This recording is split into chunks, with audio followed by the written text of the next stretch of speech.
Good day everyone, welcome back to the vlog. Sorry, my voice is a bit hoarse. I'm a bit jet lagged because I'm here in Frankfurt, Germany, and I'm in the Audi RS6. But today is not about this car, it's actually about a car that I've always wanted to test drive, but because we are so behind in Manila, we don't actually get the pre-launch models until there are owner units that are out that we can try out. It is the replacement for one of the cars I hardly use on my channel, and I'm excited to see how the technological upgrades have worked through the years. And a beautiful 550 pulled up right beside me now. It's another Ferrari. We've actually been joking around that Germany, you don't actually see that many Ferraris. You see more of the German vehicles like Porsches, Mercedes, Audi, BMW. Love Germany because of all the autobahn. If you guys don't know what the autobahn is is a de-restricted highway, which means you can get to really stretch out the legs of cars like this.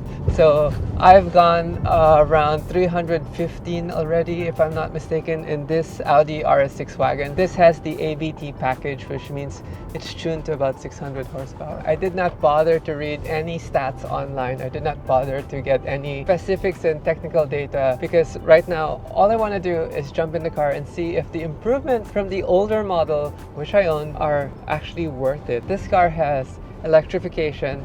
It's got, I think, 1,000 brake horsepower, and it still has a naturally aspirated V12. So those three ingredients are amazing, to say the least, and I want to feel it. And the biggest upgrade of this car is the DCT gearbox. The DCT gearbox was actually my biggest complaint from the older car because I hated how the single clutch robotized manual was behaving, especially in traffic. Welcome to Lamborghini Frankfurt. The fastest way to get over jet lag is 12 cylinders. Definitely this car to get over jet lag would be such a treat. And hello to the new Revuelto V12 platform. How crazy is this? Exposed engine. Side strakes over there. I need a while to get used to these headlights. I think the radiator should be painted black, and then this gloss black should be carbon. Such a sharp front end.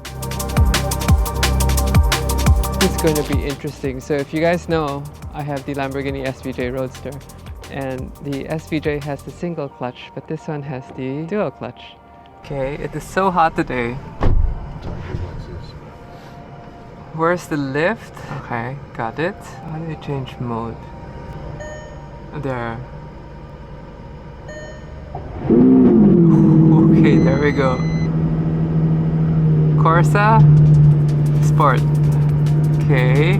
Go out and right.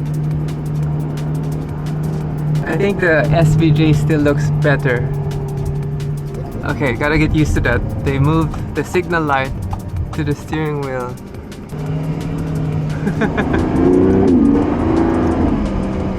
Oh wow, the transmission is so good. Klaus is my passenger and he finds it hard, but we can actually bring it to...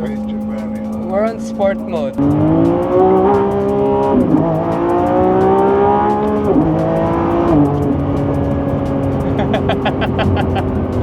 It's so smooth.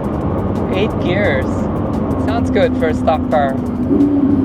Revs till 9,000 RPM. Cockpit is super spacious. There's more leg room. The side sill is lower when you get in, and the steering wheel is more complicated. The vents look interesting, carbon fiber right here. Klaus has a little screen over there. Oh, the 8th gear is so long and it drops down into like cruising mode.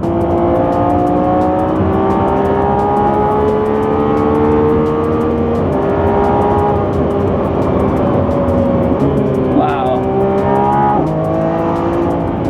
The wing is up in the back. So easy to go fast. 5th gear feels so crazy. Steering is super light.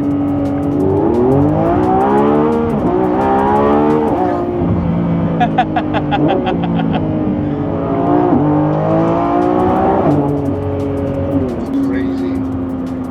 All the cars are crazy now. All the cars have too much power already. 250, 260.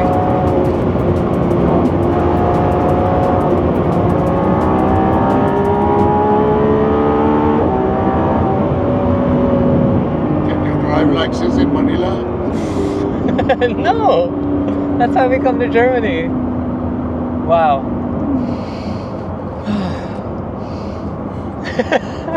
Are you breathing? Are you okay? When was the last time you went that fast? We're now in EV mode. And you can hear how quiet the car is. And look, it's not downshifting, it's just an EV.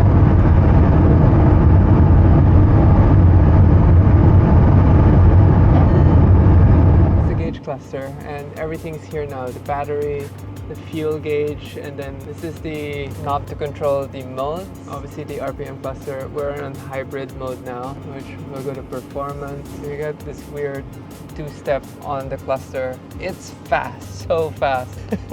Too fast. Too fast. You can feel the weight of the car when we're coming down from 250 and you're braking and the engine wants to get ahead. You can really feel it. It's like, I don't think the head cam worked, but I saw how fast we were going. I saw about 260 on the cluster, but then again, I wasn't really looking down. That's a good experience, and thanks to Klaus for arranging this. He's very happy to ride along with me. And you can see the heat radiating from the back over here. The yellow interior, and it's more spacious, I have to admit. It's more spacious. So here is the screen for Klaus's side. We have this interesting vent, the new infotainment style system, and air conditioning got warm a while ago. It's hard to adjust. I had the whole mount here. They simplified the center console selection, the knobs, hazard, and the fuel door. They complicated the steering wheel. Doors that go up. What else have they changed in the interior? Let's turn off the beast first. I'm just admiring everything. I really wish the head cam was working. We got a few snippets, but I didn't get the whole run. We were cruising 250, 220, and oh well. We'll just get some outside shots of the car.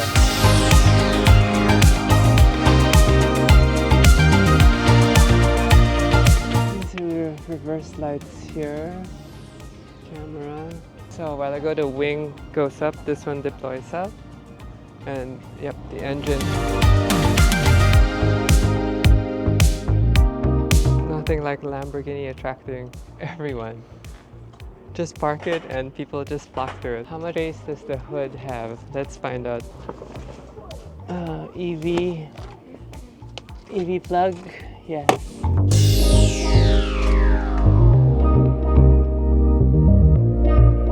So the doors now go up and out. Up and out. So the rear has influences of the Centenario, and I love the intake. So we have the side intakes here. It splits into two, and then we have a little winglet here, goes through, and then there's another intake up here, and then some reverse intakes for venting out heat of the engine bay, and I wonder how dirty this engine bay is going to get. Sadly, I have given the keys back. What are my initial impressions on the car? The V12 is still powerful. With a proper exhaust, this thing will scream, it'll sound amazing. The hybridization does help on the highway when you're doing pulls from a lower gear and then just not downshifting. You can feel the surge of the electric motor torque. The responsiveness of the DCT and the smoothness of the DCT is amazing. The 8-speed DCT, when you drop to 8, it's like overdrive, and it goes super low and it gets super quiet. And suspension wise, I had it on Strada and Corsa, so sport and race, and so far it was okay. The SVJ actually has way stiffer suspension. Now, is it worth it? I don't know. I wish I could bring it into some twisty roads, but I was just happy to be able to bring it out on the highway. It is a very, very fast car. Very competent, very capable, and I don't know. I think the front end has some getting used to. The rear end looks beautiful. The entry point now with the lower door sill actually makes sense. The doors now open up and out rather than just upward, and the legroom is much improved from the Lamborghini Aventador SVJ, and the trunk looks relatively the same. There's a charging port in the trunk, The V12 I think feels healthy as ever. I think with a tune and a proper exhaust you can really hear it scream. Along with the hybridization, car is going to be insane. I can't wait to see this thing on Manila streets and have you guys see it in person. Again, the front end, if you had more carbon in the front end, I think it would look way better. But overall, this car has presence, and just like any Lamborghini, when you park it, everyone flocks to it because they want to see it. On the highway, we saw the active rear aero pop up. It was relatively easy to drive, and it wasn't that hard to acclimatize yourself to it. The visibility was not so bad. The SVJ has worse visibility. The A-pillars of this actually are way better. I think they've been thought through properly. And the seats are comfy. I won't say they're the comfiest, but they're way comfier than the first race edition SVJ seats. And I can't wait for them to release a SVJ version of this. I wonder, maybe in 4 years we'll see the SVJ version of what the Revuelto is, and by then it'll be super batshit crazy, 100%. Knowing Lamborghini, knowing how crazy the first edition look for the Revuelto is only gonna get crazier, and I'm just happy that I've been able to test drive this. There's something about the V12 of Lamborghini that sounds so good compared to Ferrari. Sorry, it's a fact. The V12 for Lamborghini, the Aventador and the Murcielago, has this deep bass boominess along with the high scream pitch, unlike the V12s of Ferrari where it's just a high pitch scream. Talking to the sales guy, and he was saying if we actually bought the Countach there, then they would allocate us a Revuelto easily because it's the special car for Lamborghini. But obviously the Revuelto is worth almost 600,000 euros with the top spec. And then the Countach probably worth like 2.8, maybe less, maybe more. I'm not quite sure, but it is a lot of money to spend if you want to get early access to the Revuelto.